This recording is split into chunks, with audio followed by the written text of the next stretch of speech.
umaga na! It's me again! A day in my life as a first-time preggy mama / your galang buntis. For today's video nga, ito na pala yung magiging huling check-up ko na buntis ako. Akala ko nga for check-up lang, pero magiging birth vlog na pala ito. Aga pa nga lang ay naggayak na ako para pumunta na sa hospital. Naligo nga pala ako dyan ng pagkatagal-tagal. Diyos ko po, dahil nasa isip ko baka mamaya manganak na ako. Kasi nga, diba, yung mga bagong panganak, ilang araw pa sila bago pwedeng maligo. Kaya sinulit-sulit ko na dahil. So after ko nga gumayak, ay pumunta na ako ng hospital. Mag-isa nga lang ako dyan, hindi na ako nagpasama dahil hindi ko naman sure kung manganganak na ako or check-up lang talaga. And since wala nga akong nararamdaman na kahit anong sakit or sign of labor, kaya naman nag-decide ako na ako na lang ang magdadrive muna. Dahil kaya ko pa naman dahil para matagtag din ako ng sobra. Dinala ko na din pala yung mga gamit ko and gamit ni baby just in case na i-admit ako today. And pagdating ko nga sa hospital, buti na lang konti lang yung mga nakapila. And ilang minutes lang din akong nag-antay. And tinawag na din naman ako agad. Yung last check-up ko nga, hindi rin ako nakakaramdam ng kahit anong sign of labor and hindi rin nagpa-progress yung CM ko. So 40 weeks and 5 days na nga yung tiyan ko dyan, kaya talagang overdue na. So ngayon namin pag-uusapan ni Doc kung kaya pang i-normal delivery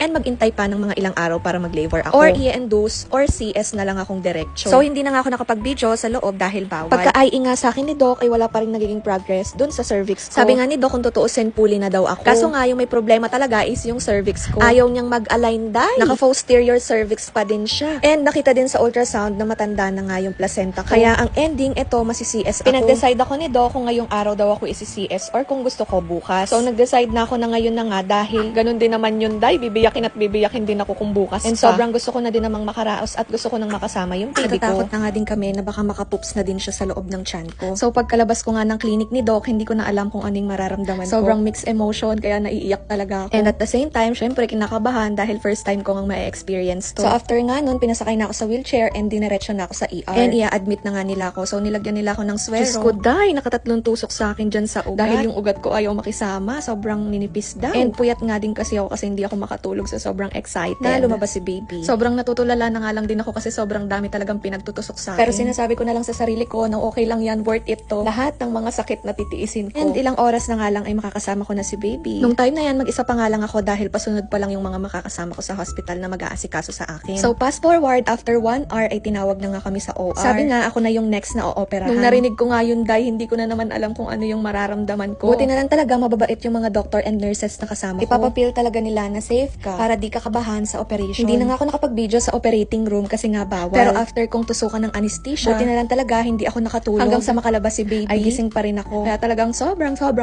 saya. Totoo talaga yung sabi nila na kapag narinig mo na yung iyak ng anak mo, ay Diyos ko, mapapa-thank you Lord ka na lang talaga. Mapapawi lahat ng mga sakit at hirap na tiniis mo. So after operation nga, ay dumiretso na din kami sa magiging kwarto namin. Manginig-ginig pa nga yung katawan ko dyan. Diyos ko, sobrang nilalamig ako. Si baby nga ay hindi ko pa siya makakasama dito sa loob ng kwarto dahil oobserbahan pa siya. So kinabukasan ko pa siya makakasama. Ngayon, kailangan ko munang magbawi ng lakas para naman pag nandito na sa kwarto si baby ay maalagaan ko siya. Isang ang pagsubok sa akin ang pagtayo after operation. Diyos ko, day, napakasakit. Kuya Eddie. Charis.